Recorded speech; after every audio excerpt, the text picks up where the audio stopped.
Joining us for a bit is Dr. Jeff Sadow, political analyst. Hey, Dr. Jeff, welcome back to Keel. How you doing today? Oh, pretty good, thanks. Great article, great analysis at thehayride.com. I will read you the headline. The early voting signals John Bel Edwards' defeat. Not a light thing to say. Explain to me what you mean and why you said it.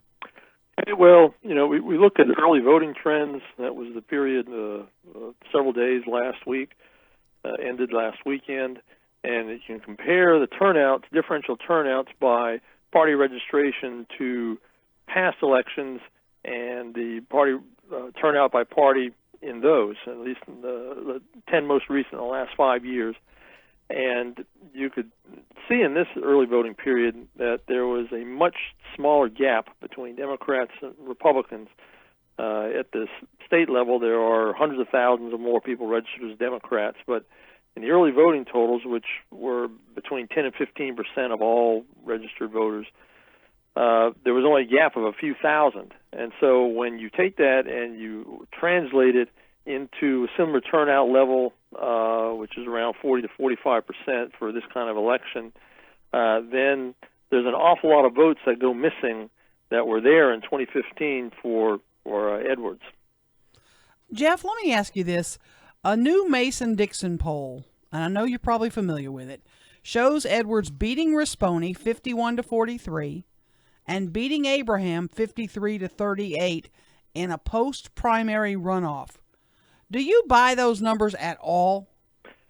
I looked at their voter model, which again assumes a certain turnout or proportion of the electorate of Democrats and Republicans and whites and blacks, and they're a bit off from the early voting total. So if we, again, we're making an assumption here that we're going to see basically the same proportions reflected in the final total vote as we do in the early vote, and so they're a little high in both of those, and although not as high as they have been or others have been earlier this year in their polling.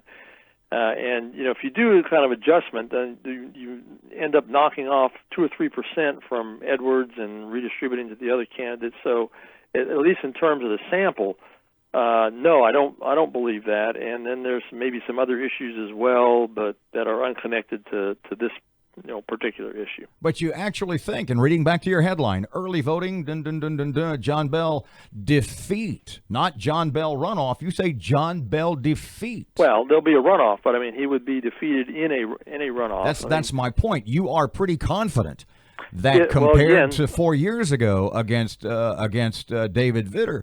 Again, if the same trends hold, and I'm making several assumptions here. There's the substitution effect, so to speak, that is people voting early instead of voting later, and each partisan's doing it differentially for each party.